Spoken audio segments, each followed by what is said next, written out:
નમસ્તે મિત્રો. આજના એપિસોડમાં આપણે એક એબ્સર્ડ લિટરેચર અથવા તો જેને એબ્સર્ડ થિયેટર કહેવાતું હતું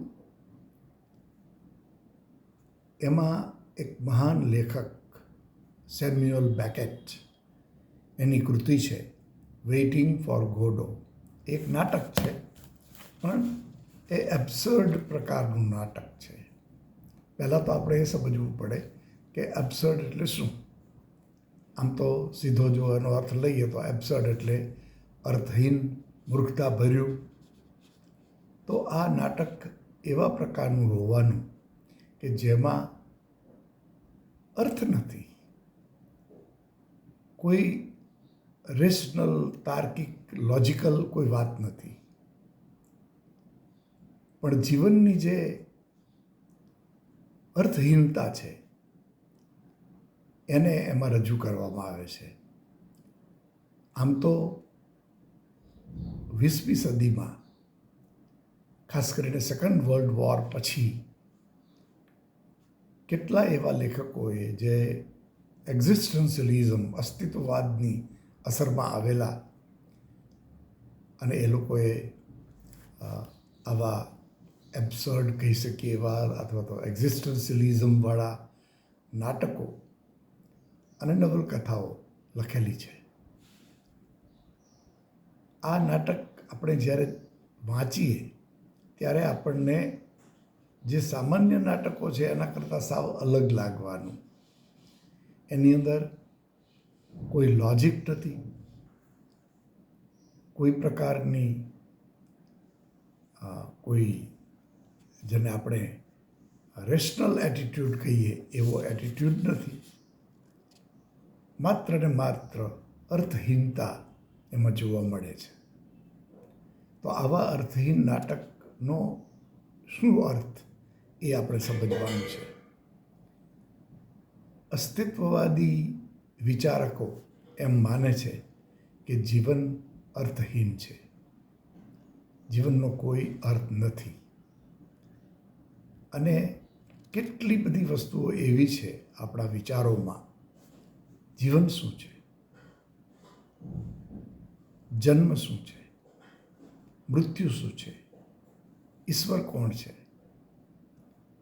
ઈશ્વર વિશે આ જગતભરમાં પહેલાંથી આપણે ઈશ્વરમાં શ્રદ્ધા ધરાવીએ છીએ, પણ કેટલાક ચિંતકો એવા હતા કે જેણે આ વાતનો સ્વીકાર કર્યો નથી. નિત્સે નામના એક મહાન ચિંતકે તો એવું કહ્યું કે ગોડ ઇઝ ડેડ, ભગવાન મરણ પામ્યા છે. તો આ વસ્તુ એવી દર્શાવે છે કે જે આધુનિક સમયમાં વિશ્વયુદ્ધ પછી જે માનવ જીવનની અંદર અર્થહીનતા, એકલતા, એકદમ ભયંકર કંટાળાજનક જીવન શરૂ થયું, તો એની વાત આવા નાટકોની અંદર આવે છે. આ નાટકનું શીર્ષક છે વેઇટિંગ ફોર ગોડો. એનો અર્થ થયો કે ગોડોની રાહ જોવાની, રાહ જોતા. ગોડો માટે રાહ જોવી. પહેલાં તો આ ગોડો શબ્દ શું છે, કોણ છે?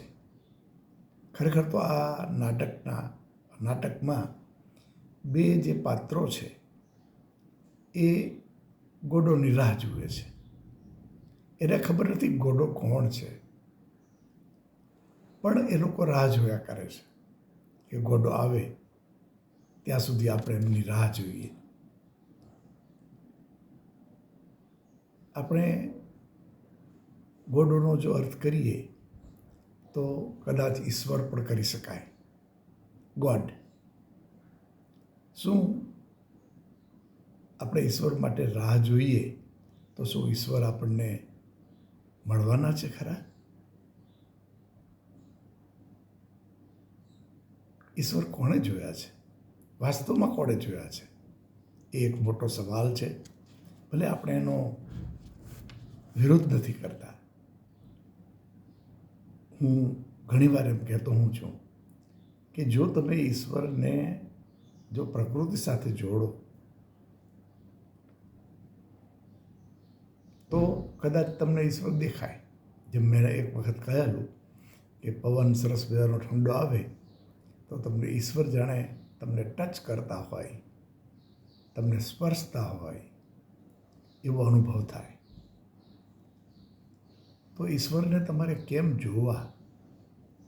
તમે એમ કહો મારે રામને જોવા છે, કૃષ્ણને જોવા છે, હનુમાનજીને જોવા છે, તો કદાચ તમે એમને ન મળી શકો.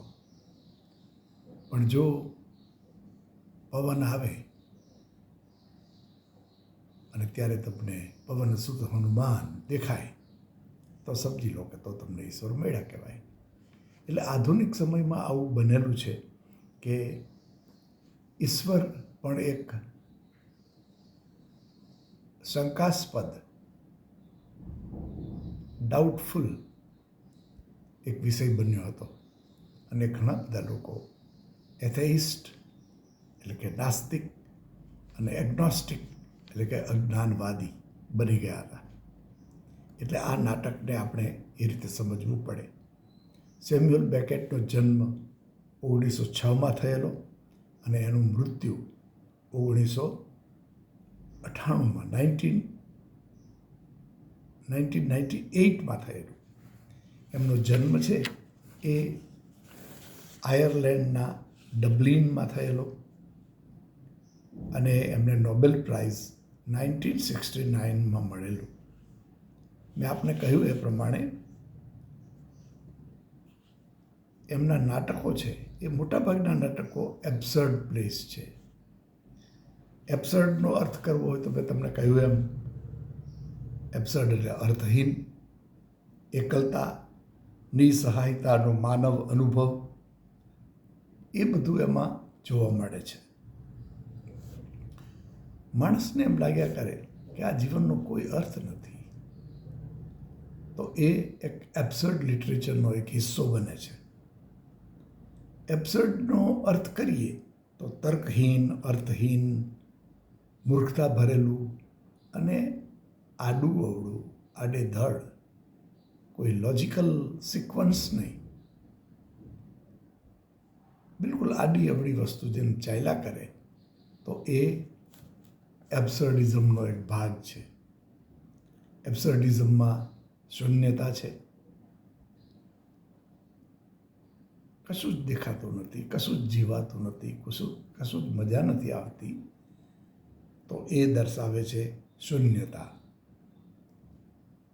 કંટાળાજનક જીવન એ આધુનિક જીવનનો એક બહુ જ મોટો હિસ્સો છે અને જગતભરની અંદર લાખો લોકો, કરોડો લોકો આનો અનુભવ કરે છે. અને હવે તો એ પ્રશ્ન બહુ વધ્યો છે. સાયકિયાટ્રિસ્ટ પાસે લોકોને જવું પડે છે અને એ લોકો એકદમ ડિપ્રેસ્ડ, નિરાશ બની ચૂકેલા હોય છે. એક વાત એ પણ ખરી છે કે જ્યારે તમે વિચારો તો તમને નિરાશ થવાની શક્યતાઓ વધારે છે. અને એટલા માટે ઇન્ટેલેક્ચ્યુઅલ, બૌદ્ધિક હોય, સમજુ હોય તો પણ એને ડિપ્રેશનનો, એન્ઝાયટીનો, સ્ટ્રેસનો અનુભવ કરવો પડે. આ એબ્સર્ડ પ્રકારના જે નાટકો છે એમાં કોઈ પ્લોટ નથી હોતો, કોઈ નિશ્ચિત સ્ટોરી નથી હોતી, કોઈ અસરકારક પાત્રો નથી હોતા, એની અંદર કોઈ સેટિંગ પણ એવું વ્યવસ્થિત નથી હોતું, અર્થહીન જેવું સેટિંગ હોય છે.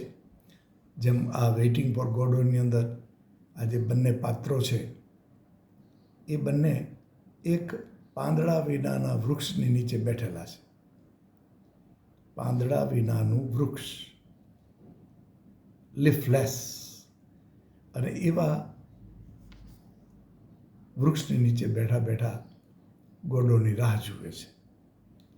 એટલે આ નાટકમાં કોઈ સેટિંગ પણ વ્યવસ્થિત નથી હોતું, કોઈ એક્શન નથી બનતું, કોઈ ઇવેન્ટ્સ નથી બનતા, કોઈ ઘટનાઓ એવી નથી બનતી. એટલે આ વાત છે એ આલ્બર્ટ કેમ્યુએ પણ એની કૃતિમાં રજૂ કરેલી છે અને એની કૃતિઓ પણ વાંચવા જેવી છે. હવે આ નાટકની આપણે વાત કરીએ, વેઇટિંગ ફોર ગોડોની, તો એની અંદર બે પાત્રો છે જે રખડાવું છે, અલગારી છે, રેખડા કરે છે. એકનું નામ છે એસ્ટ્રોગન અને બીજાનું નામ છે વ્લાદિમીર. એ લોકો બંને મેં કહ્યું એમ પાંદડા વિનાના વૃક્ષની નીચે બેઠા છે, ભગવાનની ગોડની રાહ જુએ છે. આમ તો ગોડો, પણ વાસ્તવમાં તો એ ગોડ ગણવાના. કદાચ એ બંને ભગવાનની રાહ જુએ છે એમ નહીં, પણ ગોડોની રાહ જુએ છે. એમને ખબર નથી ગોડો કોણ છે. એ બંને જણા એકબીજા સાથે સાવ અર્થહીન વાતો કર્યા કરે છે, એકને એક વાત રિપીટ કર્યા કરે છે. એમની વાણી અને ભાષામાં કોઈ વ્યવસ્થિત અભિવ્યક્તિ નથી હોતી. શું ભાષા વાપરવી, કેવી ભાષા વાપરવી, કેમ બોલવું, એ પણ કંઈ એમાં હોતું નથી. એ બંને જણા આખો દિવસ આવી રીતે આડી અવળી વાતો કરીને પસાર કરે છે. બોલે ત્યારે કે બહુ સ્પષ્ટ રીતે, વ્યવસ્થિત રીતે બોલતા નથી. એકબીજા સાથે વાતો કરવામાં કોઈ લાગણીનો કે એવો અનુભવ પણ નથી કરતા. અંતે એ આમ કંટાળાજનક જેવી સ્થિતિમાં બંને જણા ત્યાં રહે છે, એ વૃક્ષની નીચે. આપણે જેમ કહ્યું એમ એ લોકો રાહ જોવે છે ગોડોની, પણ એમને ખબર નથી કે ગોડો કોણ છે. આપણે એક એવા અર્થમાં કહી શકીએ કે ગોડો એ કદાચ ગોડની વાત હોય. કારણ કે ગોડ છે ને એના આપણે બધા રાહ જોઈએ છીએ. આપણને ઈશ્વર મળે તો આપણને બહુ ગમે, બહુ મજા આવે, બહુ આનંદ આવે. પણ ઈશ્વર મળે છે કોને, કોને મળ્યા છે, એ પૂછવા જેવી વાત છે. જગતના મહાન સંતો, મહાન આધ્યાત્મિક પુરુષોએ ચોક્કસપણે ઈશ્વર તત્વનો અનુભવ કરેલો છે, પણ ઈશ્વરને જોયા છે? અને કદાચ જોયા છે એમ કહેનારાને માનવા પણ અઘરું છે. મેં એક વખત એક સંન્યાસી સાધુને પૂછેલું કે બાપુ, તમે ઈશ્વરની આ રીતે પ્રાર્થના કરો છો, ઈશ્વરના આટલા ચાહક છો, તમે શું ઈશ્વરને જોયા છે? તો એમણે પણ કહ્યું, નહીં, મેં ઈશ્વરને જોયા નથી, પણ ઈશ્વર તત્વ સાથે, જેને મિસ્ટિસિઝમમાં એ વાત આવે છે કે તમે વહેતી નદીમાં ભગવાનને જુઓ, વૃક્ષોમાં જુઓ, ફૂલોમાં જુઓ, પંખીઓમાં જુઓ, પહાડોમાં જુઓ, તો તમને એમાં ઈશ્વર તત્વ જરૂર દેખાય. અને એમાં માનવાનું જરાય ખોટું નથી. પણ લોકો એમ કરવાને બદલે વાસ્તવમાં શું કરે છે? ઇવન મેં જોયું છે કે લોકો પ્રવાસમાં જાય તો કારમાં બેઠા હોય કે બસમાં બેઠા હોય કે ટ્રેનમાં બેઠા હોય કે પ્લેનમાં બેઠા હોય, તો એ બારીની બહાર જોવાને બદલે આંખો બંધ કરીને કાં તો ઊંઘી જાય અને બહારની જે પ્રાકૃતિક સૌંદર્ય છે એનો અનુભવ જ ન કરે. તો ઈશ્વરનો તમે અનુભવ ક્યાંથી કર્યો કહેવાય? તો આ બંને જે છે એ ગોડોની રાહ જુએ છે. અને મેં કહ્યું એમ માનવ સુખ, મોક્ષ અને ઈશ્વરની આપણે બધા રાહ જોયા કરીએ છીએ. આપણે શેની રાહ જોઈએ છીએ? ઈશ્વરની રાહ જોઈએ છીએ, સુખની રાહ જોઈએ છીએ. મોક્ષની રાહ જોઈએ છીએ, આપણે આ બધામાંથી મુક્ત થઈ જઈએ એવી પણ રાહ જોઈએ છીએ. અને એ રાહ જોવી એ વેઇટિંગ ફોર ગોડો છે. ગોડો કોણ છે, શું છે એની સ્પષ્ટતા નથી, પણ આવી બધી જે નથી અનુભવાતી, નથી અનુભવ તરીકે મળેલી એની વાત આમાં છે. આ નાટકમાં જે વ્લાદિમીર છે એ બુદ્ધિ દર્શાવે છે અને એસ્ટ્રોગન છે એ એના દેહને દર્શાવે છે.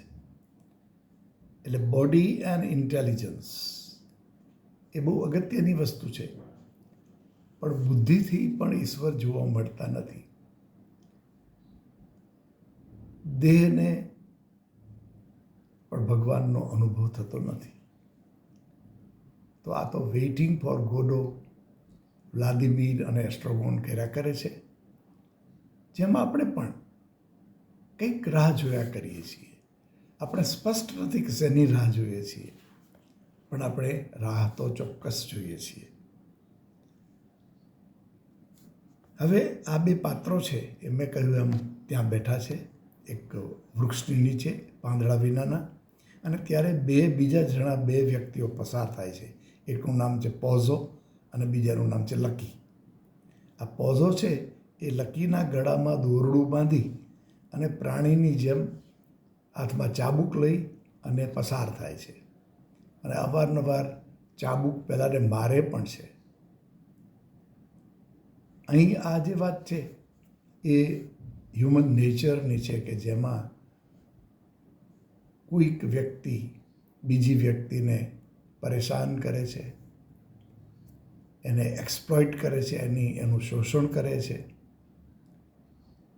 આ હ્યુમન નેચર છે.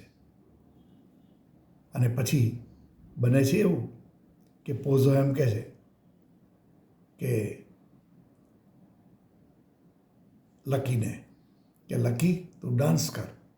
એટલે લકી ત્યાં નાચ કરે છે, નાચે છે, ડાન્સ કરે છે, અને એ એના ડાન્સમાં વ્લાદિમીર, એસ્ટ્રોગોન અને પોઝોને મજા આવે છે.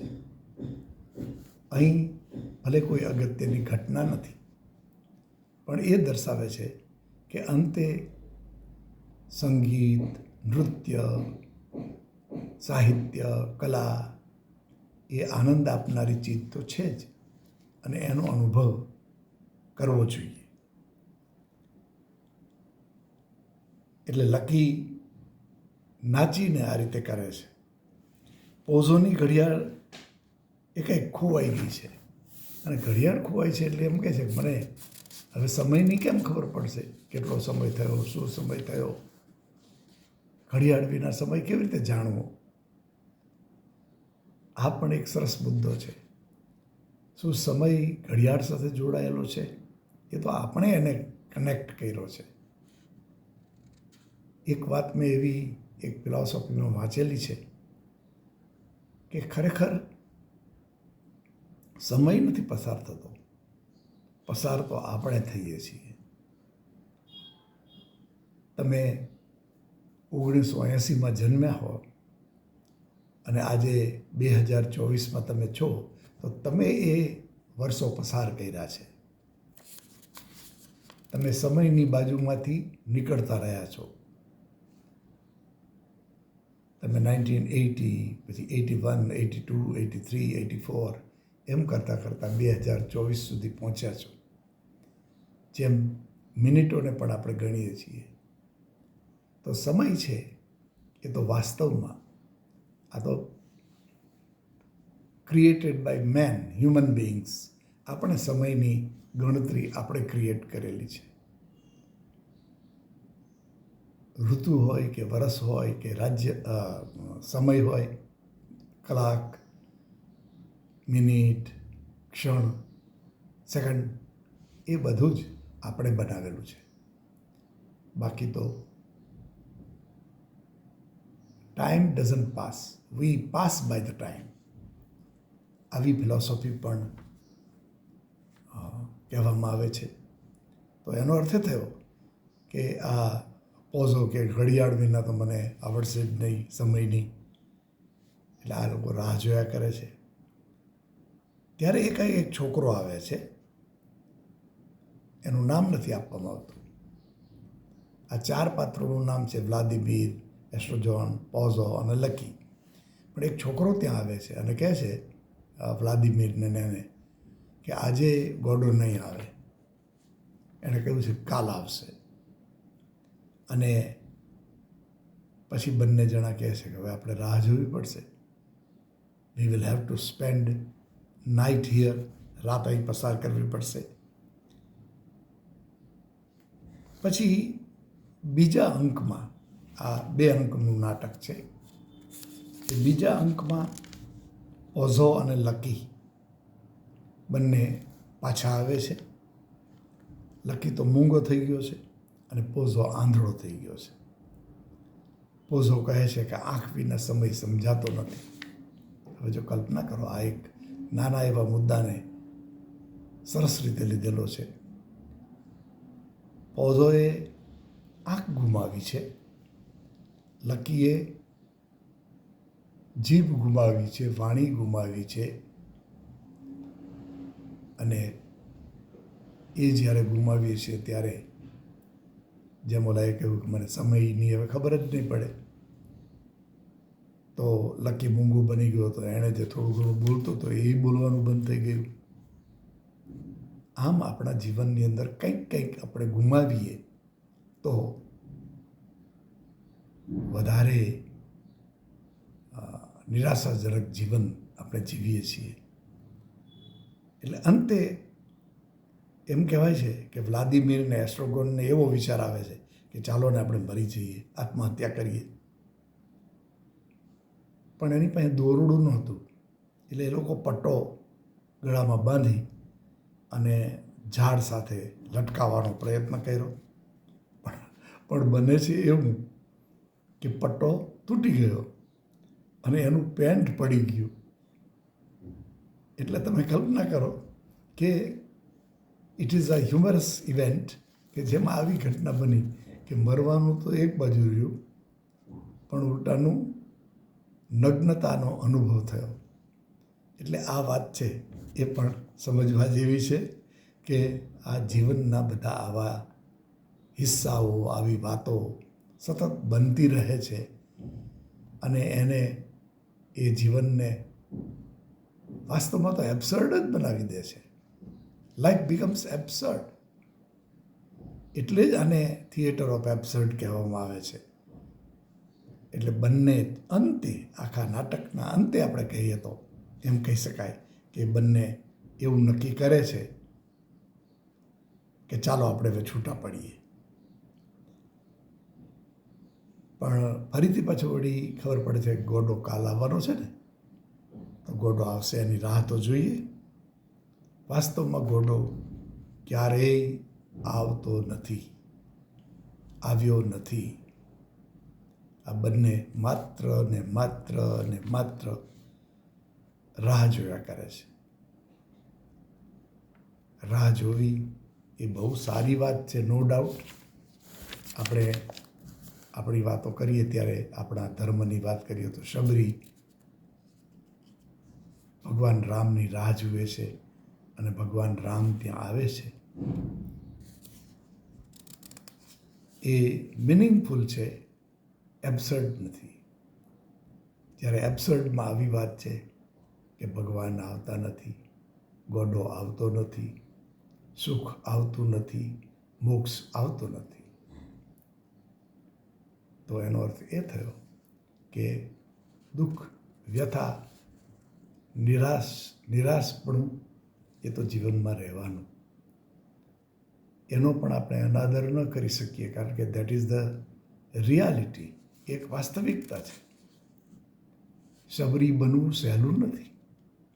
તમે એવી શ્રદ્ધાપૂર્વક ભગવાનની રાહ જુઓ તો કદાચ ભગવાન આવતા હોય, આપણને તો ખબર નથી.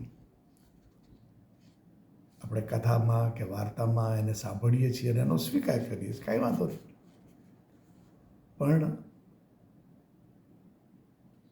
R you waiting for God? Have you experience the presence of God? આ બધા પ્રશ્નો તો આપણી સામે રહે છે.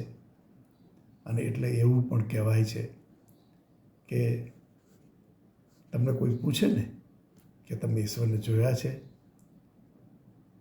તો તમારે કહેવું પડે કે મને પૂછો નહીં, ઉલટાના નહીં પૂછો તો મેં ઈશ્વરને જોયા છે એમ હું માનું છું, પણ તમે મને પૂછો તો હું નહીં કહી શકું કે મેં ઈશ્વરને જોયા છે. એટલે આ વસ્તુ એવી છે કે જે આપણે કહી શકતા નથી કે મેં ઈશ્વરને જોયા છે. હા, તમે જો એનો અનુભવ કરી શકતા હો તો વિધાઉટ સ્પીકિંગ, બોલ્યા વિના, તમારા દિલમાં, તમારા મનમાં તમે એનો અનુભવ કરો. પણ આ તો બીજા વિશ્વયુદ્ધ પછીની વાત છે, જેની અસર આજે પણ વિશ્વમાં છે જ. મેં કહ્યું એમ, લાખો કરોડો લોકો ડિપ્રેસ છે, નિરાશ છે. આપણે ત્યાં તમે સમજો, ગુજરાતમાંથી અને ભારતમાંથી લોકો પરદેશમાં જઈ અને નોકરી કરવા માટે, ધંધો કરવા માટે, કામ કરવા માટે, રોજગારી માટે ત્યાં જાય છે અને ખૂબ પરેશાન પણ થાય છે. બધા નહીં પણ કેટલાય પરેશાન થાય છે. ત્યાં એકલતાનો અનુભવ કરે છે. ત્યાં તમારા મા બાપ નથી, ત્યાં તમારા ભાઈ નથી, બહેન નથી, અને તમે એવું જીવન જીવો છો કે જે તમને અનુભવ થાય માત્ર પૈસા માટે, ધન માટે, કમાવા માટે તમે ત્યાં જાઓ છો. પણ શું તમને સુખ મળે છે? આ એક બહુ જ મોટો પ્રશ્ન છે. સુખનો શું તમે દિલપૂર્વક અનુભવ કરો છો? આ એક બહુ મોટો સવાલ છે. અને એમ કહી શકાય કે દુઃખી થવાના જે રસ્તાઓ છે ને, એ માણસ સતત એના પર ચાલતો રહે છે અને તેથી એને સંતોષ નથી થતો, નથી આનંદ થતો, નથી જીવવાની મજા આવતી. પછી સાયકેટ્રિસ્ટ પાસે જઈ અને દવાઓ લેવાની આવે તો શું માત્ર દવાઓથી તમારું જીવન બદલી જાય? નથી બદલતું. બદલે તો માત્ર સમજથી.